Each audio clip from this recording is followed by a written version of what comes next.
ladies and gentlemen, Julian Assange. And Julian, this is Elliot. I'm trying to do the laptops. Can you see the members of the audience like that? I can see another white-haired man as well. Especially dyed for the occasion, I'm afraid. I'm going to ask you a couple of questions, Julian. What inspired you to document this? Was this just part of another media thing that you were doing, or have you always been interested in filmmaking? Well, going back to that moment, we understood that we were doing something rather interesting. Given that we were doing it anyway, why not try and document it and make a bit of an experiment with the documentation? Originally we had thought maybe we have an idea called Cable Run, and we do this over some 30 different countries we were doing as a TV series. Events ended up moving quite a bit faster than what we expected, and we did a pilot program in the Stans, and then moving on to the full Stans, and then also in the Caribbean. It came about as a result of the work we were doing, and then being engaged in that work. Well, perhaps Johannes can tell you a bit more about that. We sort of developed a certain approach to doing the work that Wikileaks was doing anyway, which then turned into exploring these boundaries of censorship, and as I believe as Voltaire said, to understand who controls you, understand who you can't talk about. So I want to ask Johannes, how did you and Julian intimate relationship in terms of knowing the WikiLeaks thing, Johannes? And you speak some weird languages. How did that happen? The weird languages are kind of just something that I stumbled upon, which is actually a little bit similar to how me and Julian, if you stand right there. maybe I'll sit here, then Julian will see me. No, Yeah. but then you won't see me. Can you see? Johannes? I can see you, but I worry the audience can. I think Julian has seen They've enough. probably had enough of that from the film.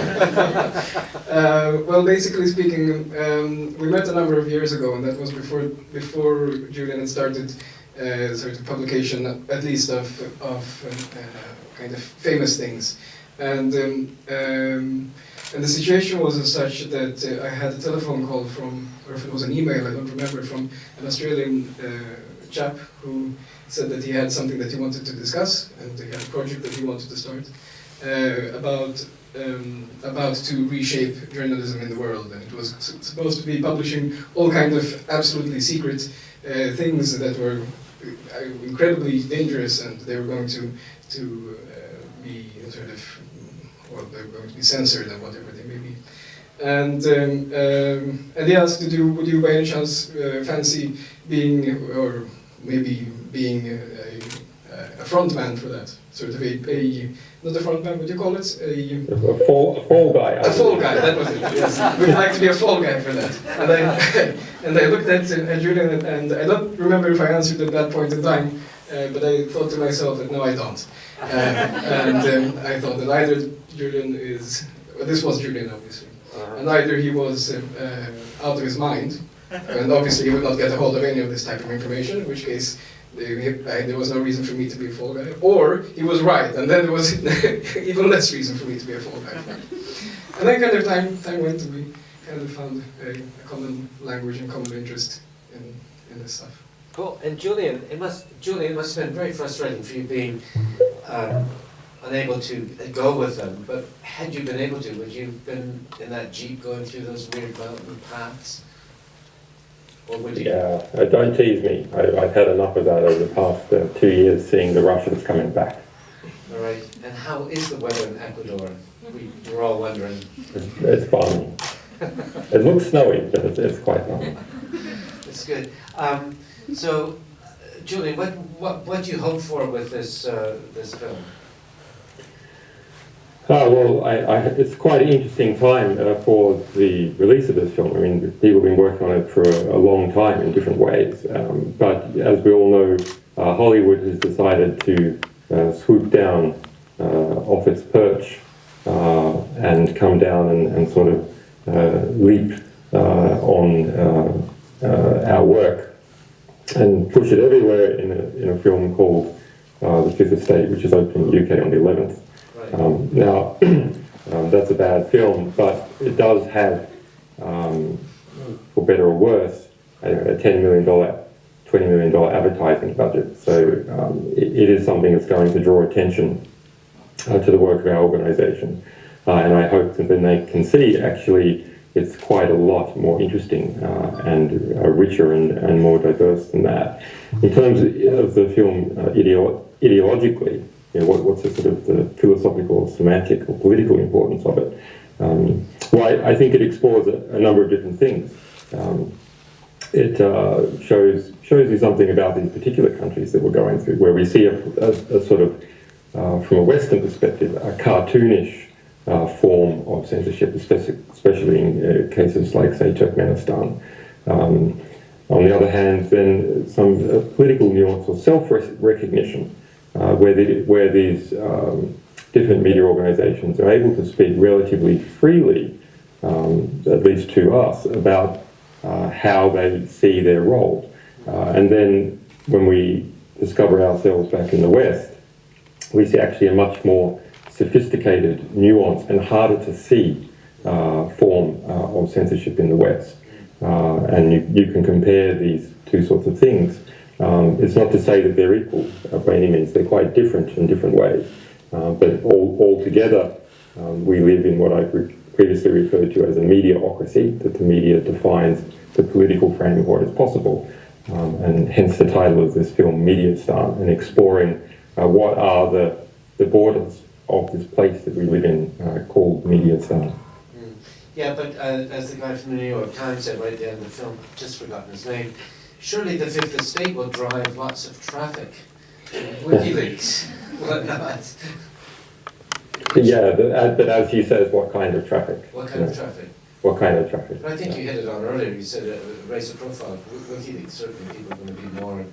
I go to an exercise club every morning, and my trainer, who's a mid-20s girl, I said to her, she's, what are you doing tonight after work? Not realizing work for me never ends. I said, well, I'm going to be interviewing Julian Assange. And she said, who's he? This is someone mid-20s in the centre of London. I was astonished. And then I said, well, have you heard of Wikileaks? And she went, not really. And that really astounded me, because I thought, well, you are a household name, and so is Wikileaks. Well, I don't know. I find it rather charming. There's some hope for me yet, right? That's fine. But Julian, do you mind? Despite the sort of competitive attack from our superpower opponents and its allies, and the sort of media rivalry we have with a number of old media organisations, hasn't yet entered into every head. Yeah. Interesting too, your production office is housed at Ken Loach's film company. Did you speak to Ken at all about this? I did speak to Ken. He's been to the embassy, and yeah, he's a good guy. But the people who did the principal work from Ken's studio is Rebecca and Lauren. Yeah, Rebecca and Lauren, of course, is here. Well, cool. So, do you mind if we ask for questions, Julian? If Your Highness is happy, go ahead. I'm very happy. Johannes is beaming here. He's very, very happy. Any questions relating to the film from anyone? Yes, I can't see. Yes, speak very loud. Yes. In terms of challenging Western journalism, I teach journalism at SOAS, University of London. Uh-huh. I've interviewed prominent British foreign correspondents, and I know John Pilger. And how concerned are you that the kind of key players that are playing out in Western culture, Julian, Chelsea Manning, and Edward Snowden, are all kind of white and Western? And that kind of worries me a little bit, that they're playing on the privilege. I totally endorse the work that they're doing. It's fantastic. But there's still a huge way to go to get people to liberate themselves journalistically, so to speak. And is the Western model liberal? Well, I think we've got to keep things in perspective here. Is Bradley Manning, is Chelsea Manning, Edward Snowden, Julian Assange the problem? I mean, we shouldn't be absurd. but I've had a long experience publishing many things from many different places. Now I can tell you, the West is interested in the West. It's just the way things are. People are interested in their lot. Now, what is interesting is that other countries are also interested in the West. Everyone's interested in themselves, but other countries are also interested in the West. And why is that? Well, yeah, there's cultural imperialism, the massive logistics of Hollywood and the distribution industries of AP and so on. Yeah, there's all that. That's a problem. But it's also because people are interested in power. And why are people interested in power? Because power can do things to you. So you better understand power, because otherwise something's going to get done to you by power. So you want to anticipate its steps. And the US is a powerful country. And people want to anticipate its steps. They want to anticipate its leaders. So that's why everyone is interested in the West, because the West, taken as a whole, is the dominant power network or power system in the world, and that's why it's very important Wikileaks deals with the West, and why other organisations engage seriously with the power of the West, because it affects more than just us. Cool, good. And Johannes, a quick question just thought of, Julian.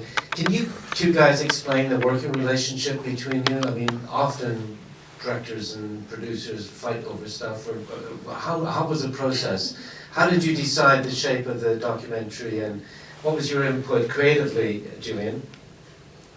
I'm not sure if the best analogy is World War I or World War II. With difficulty and flexibility, and remembering that in the end we're both friends. So it was a process that had a lot of tensions in it, but in some ways that clash of different ideas, I think, has made a better film. Yeah, and Johannes, did you exercise any censorship in this material? And mainly it had to do with the fact that some time ago the film was roughly 2 hours long, and both Julian and very many other people were very adamant about the fact that it would be impossible to watch. So, Julian, are you telling me you advised Johannes to redact part of the documentary? Well, just for space. You know. Explain your reasons. Anyway, good. Yes. You might be able to hear me from here. It's kind of a philosophical question. The guy that said what you're doing is completely pointless because the world has always been the same and always will be the same. Could you say something about that in relationship to this film? So that's a question for me or Johannes? Both of you, either of you. Johannes, perhaps you would like to have a... I can have a shot, but perhaps you'd like to go first. No, you go first. I'll do the second. Okay. Well, I think actually, in terms of the politics, that conversation in Kazakhstan was perhaps the most revealing out of all of them. A really quite interesting self-perception and revealing the perception of what they thought the world was about. And of course, it's to some extent true. I mean, human beings are human beings. They've been that way for a long time. They have their instincts, good and bad, for each other. But I know from long experience, even just keeping the world the same is an important struggle. So stopping the advance, for want of better words, of the forces of darkness is a constant struggle, just to keep the front line and to keep it stationary. And if you move back from that field, it advances. So, of course, we're not suggesting that there's some kind of utopian heaven that comes about as a result of doing investigative journalism, but I think it's an important check on these advances. But yeah, occasionally you can push back and take some new ground and inspire others. Johannes. Yeah, there is, I guess, a second element to that particular scene, which I find most striking, anyway, to myself. and that is it is, I guess, the idea and the perception of the audience, and that audience may either be yourselves here, or for that matter, an audience in the newspaper, of being, well, roughly saying fools that need to be protected from knowledge, need to be protected from information. And a little time ago, as you can understand, since we just finished the film, we're in the middle of a process of kind of trying to get the film out there, right? So it means that relatively recently, I had a meeting with a TV station boss, let's put it this way. I'm not going to dwell into the details too much of what it was and where, but this boss had seen the film. I had shown it to her, and she asks me some questions after she's seen it, and she says, "Well, excuse me, do you mind if I ask some questions about yourself?" And I say, "Yeah, go ahead." And she says, "Well, can you tell me please how old are you?" And I say, "I'm 32 years old." And she says, where did you grow up?" And I say, "I grew up in these and these countries." And she says, "So what background do you have within the field of your education?" I say, "I'm educated in this and this." And then she asks, "Johannes, a young man of your education and in your kind of situation, are you by any chance, tell me, surprised by anything of this that you have wanted to say? Do you think that this is something that anybody even cares about?" And then she goes on and she says, "This film, how long have you been doing it?" I said, "Well, we've been working on it for roughly 2.5 years." And she says, "Well, it means that you've had an idea of something that you've wanted to explain to people, right? You've had some kind of thought." So I said, "Well, I guess." And she says, "Well, in that case, you wanted to reach an audience, right?" "Well, I assume that, yeah," I say. And then she says, "Well, in that case, do you mind if I ask you, if you want to reach an audience, how come that your film contains none of those elements that audiences want? There are no naked women, there are no murders, there are no such things at all. I mean, don't you understand that this conversation that we're having right now, you and I, is a conversation that we can have? But you must remember that there are a handful of people like us. Maybe it's me, maybe it's you, maybe 4 more people in our city, but that's it. Because most people are not interested. They don't want to know about this. You see, so to answer your question, in my opinion, the bigger problem of the idea of Mediastan, and I don't mean the film, I mean the state of mind, is the idea and the assumption that mankind are sheep. And to me that is an extremely offensive idea, extremely offensive. And I'm sure that some of you may have thought that certain things in this film were not explained well enough, or perhaps that, I mean, for the form of the film wasn't the way that you were used to have seen a documentary. But the simple explanation to that is that there was a very serious attempt to try and be as honest with the material as possible, so that you can judge for yourself what you see. So, Julian, it reminds me of a question. Thank you, Johannes. Thank you, Julian. That was really limp. If you really believed in what he said, let's show him. Come on, do it again.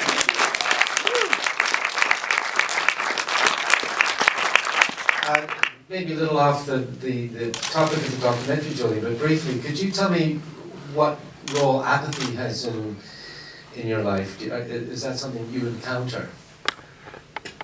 Whose apathy, sorry? Well, the general public, as Johannes was saying, just indifference and don't care. No, I don't think the general public is apathetic at all. I think everyone cares quite a lot about the things that they perceive as being important to their lives.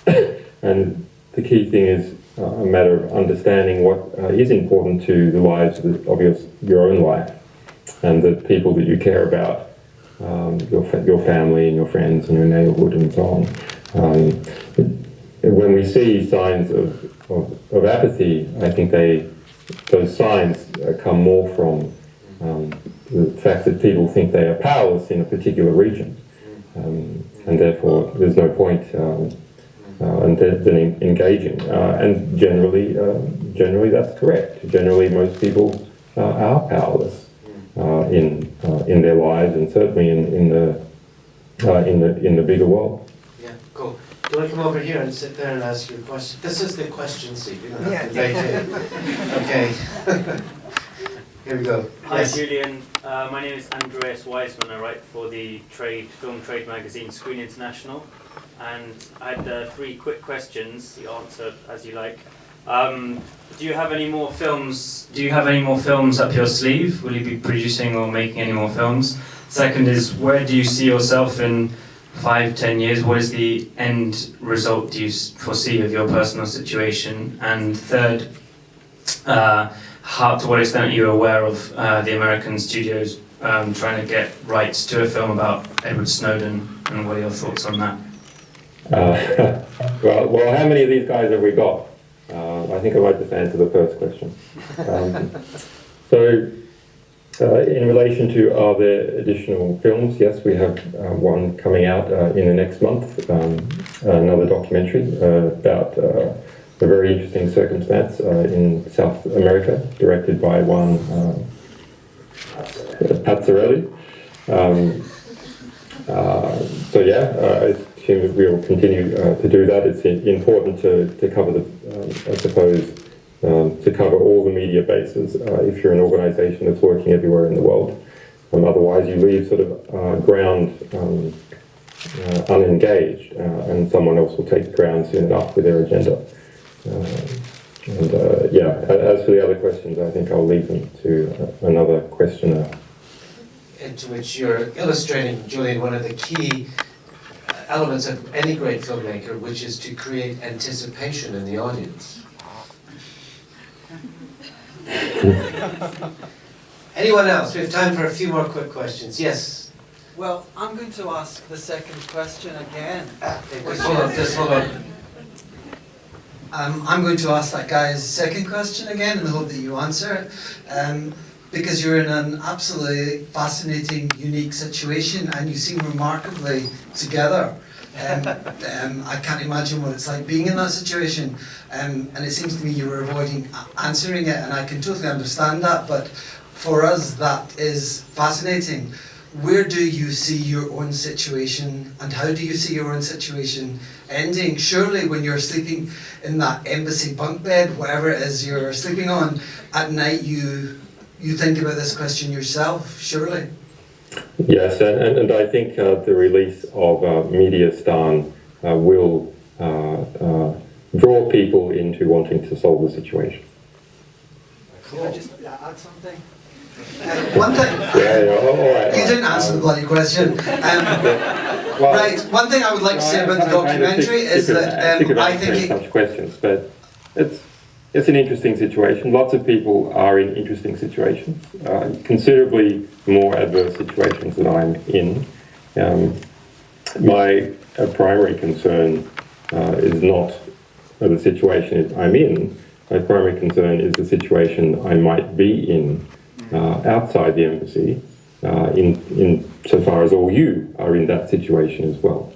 Right. I'm sure we're also in the organisation itself and its staff are sort of on the thin end of the wedge of the situation that you're all in, because Western democracy, or what's happening, the rule of law is collapsing, the various different groups in society,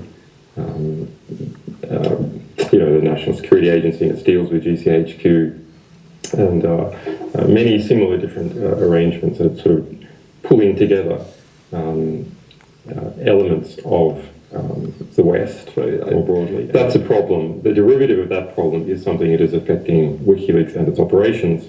The derivative of that problem is affecting Edward Snowden. The derivative of that problem would affect me if I walked out the door. And the derivative of that problem, slowly but surely, is affecting all of you and the media environment in which we live.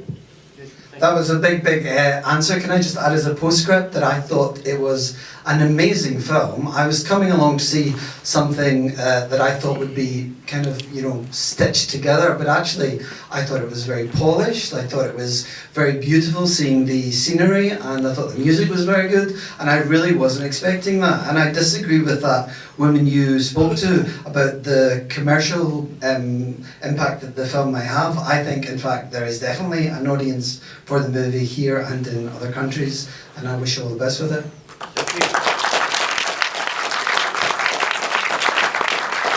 What's your name? Hi, Hi. I'm Lena, I'm a graduate.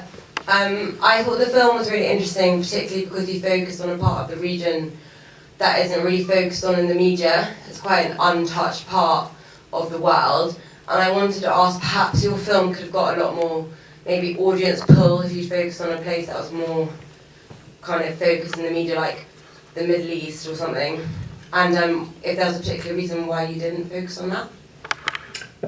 Yeah, well, yes, there is. To begin with, a lot of focus already on the Middle East. We've gotten hold of the capital of Middle East, which is Afghanistan. So a very dynamic and interesting region, countries that have come out of communism and gone into something else. Not what we expected. Some of them, yes, have gone into petty little autocratic regimes. Others have some much more interesting amalgam. Others still, like Turkmenistan, while they are in many senses autocratic, but actually the quality of life, unless you're up against the regime, the quality of life has been developing quite well in the city, and you can see that as a result of taking advantage of its oil wealth and preventing the sort of looting that we saw in Eastern Europe and Russia in the 1990s. So I think as examples of different societies moving different ways and geopolitical conflict and how the media then moves different ways in response. You can see with the US media organs there, like Radio Free Liberty and US influence organs like Asia Plus, are just incredible scaffold on which to see the other changes, geopolitical and otherwise, that are occurring in the world. Johannes, what are your plans for the film?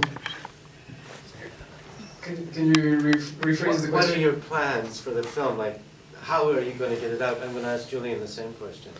Well, I guess that's kind of one of those complicated questions which are being debated. Along with all the other filmmakers in the festival, 124 films, Julian. Yeah, they all have the same question. Do you have any thoughts of distribution, Julian? You could use your... We have lots of thoughts, of course. Concrete decisions about the nature of the distribution other than festivals still being opened. It's quite an interesting time, of course, because of this big Hollywood film and its massive advertising budget. It's sort of the advertising, if you like, for WikiLeaks is something to see, and will people want to see the documentary version, what really happened. That comes for free, so it's quite a unique environment, and the organisation, of course, has its a fairly decent number of supporters around the world. So it's quite, I'm not sure exactly what the interplay with these are, but I hope distributors can see the next few months where this Hollywood film is smashing out a giant advertising budget, and our broader audience may push it. Also because it's a media agenda. In the end of the day, journalists are more inclined to write about things that are to do with the media than they would otherwise. In the end of the day, we can always continue the film by turning this into the next experiment, where we will see whether or not anybody will purchase it or show it. Yeah. But let's do a little market research, Julian. How many here, you've all seen the film, how many of you would recommend this to a friend if it was on TV or in the cinema?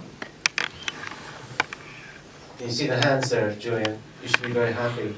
Yeah, but we need a secret ballot, really, because they've just seen Mediastan. They know what happens if It's just peer pressure, peer pressure. I'm not going to put my hand up. Well, Julian, thank you very much for your time tonight, and thank you very much for being a juror at the festival. And Johannes, congratulations on a wonderful, wonderful documentary. Myself personally, everyone here in this room, and everyone at Team Raindance will be following the career of not only you, Julian, and you, Johannes, but of that amazing documentary, Mediastan. Thank you very much.